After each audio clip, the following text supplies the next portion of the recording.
نصیرآباد سرکاری ملازمین کی دشمن پالیسیاں اور پینشن کٹوتی کے خلاف احتجاج۔ نصیرآباد میں سندھ امپلائیز الائنس کی اپیل پر دیگر شہروں کی طرح احتجاج کیا گیا۔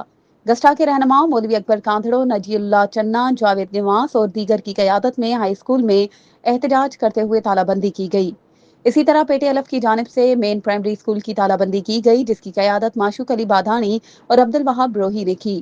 اس موقع پر رہنماؤں کا کہنا تھا کہ جب پنجاب کے ملازمین کو ڈسپیرٹی ریڈکشن الاؤنس مل سکتا ہے تو سندھ کے ملازمین کے ساتھ ناانصافی کیوں کی جا رہی ہے؟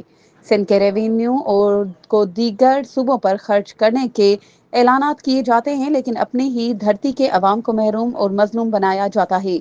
رہنماؤں نے واضح کیا کہ پینشن میں کٹوتی یا سرکاری اداروں کی نجکاری کے خیالات کو حکومت کو فوری طور پر ختم کرنا ہوگا، ورنہ احتجاجی تحریک مزید شدت اختیار کرے گی۔ مزید خبروں اور اپڈیٹس کے لیے ہمارے چینل کو سبسکرائب کریں اور بیل آئیکن کو پریس کرنا نہ بھولیں۔